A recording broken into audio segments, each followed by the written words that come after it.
నగరంలో dengue, malaria, typhoid వంటి seasonal వ్యాధులు ప్రబలకుండా డ్రైనేజీ పారుదల, మెరుగైన శానిటేషన్, ముందస్తు కార్యాచరణలతో అమలు చేసే విధంగా చర్యలు చేపట్టాలని రాజమహేంద్రవరం సిటీ ఎమ్మెల్యే ఆదిరెడ్డి శ్రీనివాస్ అధికారులకు సూచించారు. మంగళవారం స్థానిక మున్సిపల్ కార్యాలయ సమావేశ మందిరంలో నగరంలో సీజనల్ వ్యాధుల నియంత్రణ, అభివృద్ధి, సంక్షేమ కార్యక్రమాల అమలుపై municipal commissioner K Dinesh Kumar ఇతర అధికారులతో కలిసి ఆదిరెడ్డి సమీక్షించారు. ఆయన మాట్లాడుతూ రాజమహేంద్రవరాన్ని ఆరోగ్య నగరంగా తీర్చిదిద్దడమే తమ లక్ష్యమని, ఆ దిశగా అధికారులు సమన్వయంతో పనిచేస్తూ ప్రగతిని సాధించాలన్నారు. ప్రస్తుతం వర్షాకాలంలో మలేరియా, డెంగ్యూ, టైఫాయిడ్ వంటి ప్రాణాంతక వ్యాధులు ప్రబలే అవకాశం ఉన్నందున శానిటేషన్ సిబ్బంది ముందస్తు నివారణ చర్యలు తీసుకోవాలన్నారు. నగరంలోని ప్రతి ఇంటికి వెళ్లి వైద్య పరీక్షలు తప్పనిసరిగా చేయాలన్నారు.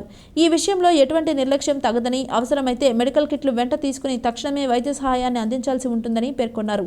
నగరంలో వర్షపు నీరు ఎక్కడా నిలువ ఉండకుండా డ్రైనేజీ వ్యవస్థను ప్రక్షాళన చేస్తూ ఎప్పటికప్పుడు మురుగును తొలగించే విధంగా చర్యలు చేపట్టాలన్నారు.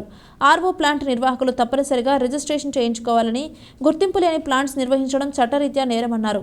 నగరంలో చెత్త వేసే పాయింట్లు తగ్గించే విధంగా ఇంటింటికి చెత్త సేకరణ కార్యక్రమం నిర్వహించడం జరుగుతుందన్నారు. అదనపు commissioner CPM Satyaveni, MHO doctor వినూత్న, ఎస్ఈ పాండురంగారావు పాల్గొన్నారు. ఈ గత నెల రోజుల్లో ప్రధానమైన కోరికలు చిన్నపాటి తేలికపాటి వర్షానికి కూడా నీట మునిగి పబ్లిక్ నుంచి వచ్చిన ఫీడ్బ్యాక్ మీకు చెప్తున్నా. మొన్న అదే పని మీద 8 గంటలు వర్షం పడతా ఉన్నా నీటి చుక్క అనేది నిలబడట్లా.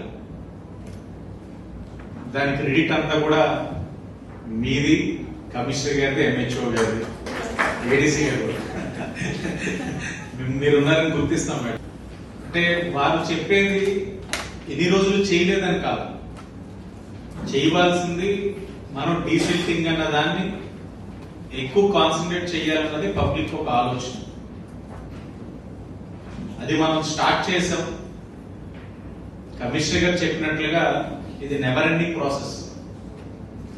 స్టెప్ టు స్టెప్ మనం ఇంకా బెటర్ చేయడానికి ఏం అవకాశాలు ఉన్నాయి, ఏం చేస్తే మంచిదనేది ఈ ఆలోచన చేసుకుంటూ వెళ్లాల్సిన అవసరం అయితే ఉంది.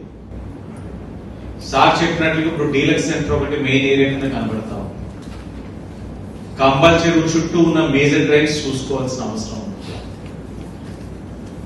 మనం చూసాం, వర్షం పడితే కారు కొట్టుకుపోయిన పరిస్థితి చూసాం. మన వర్షానికి ఆ సెంటర్ లో నీరే నిలబడాలి. హైటెక్ బస్ స్టాండ్ అంటే ఆ ఏరియాస్ లో మీరు ఎప్పటికప్పుడు డీసిల్టింగ్ అనేది రెగ్యులర్ గా చేయడం వల్ల ఆ నీరు అనేది ఫ్రీ ఫ్లో వెళ్ళడం వల్ల మనకి ఆ ఇబ్బంది లేదు. కానీ ఈ వర్షాకాలం మొత్తం అది మనం మెయింటైన్ చేయగలిగితే ఇది ఒక సిస్టమ్ కింద మనకు అలవాటు అవుతుంది. So I have given 7 tractors additional and each tractor కి 3 వర్కర్స్ ఇచ్చాను. నేను అబ్జర్వ్ చేసింది ఏంటంటే ఫీల్డ్ లో ఆ ట్రాక్టర్ తో పాటు మనుషులు ఉన్నారు. somehow SSs are managing and then giving me attendance. Yesterday I have taken very serious note of it.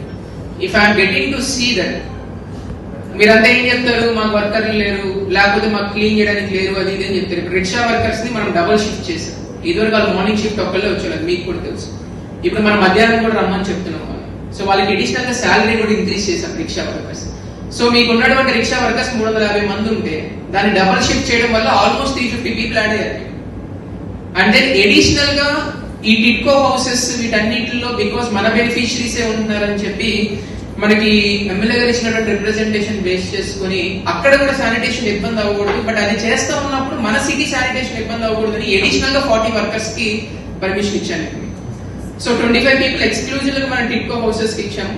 అంటే 2 పీపుల్ మనం చేసినటువంటి యాక్టివిటీస్ ఎక్కడైతే ఎక్కువగా ఉండేటటువంటి ఏరియాస్, హ్యాపీ స్ట్రీట్ ఏరియా కానీ, ఈట్ స్ట్రీట్ కానీ, ఇలాంటి ఏరియాస్ లో ఎక్కువైతే జనసందోహం ఎక్కువ ఉంటుందో వారికి మళ్ళీ మీ శానిటేషన్ డిస్టర్బ్ అవ్వకూడదు అని చెప్పి మనం అడిషనల్ వర్కర్స్ ఇచ్చాం.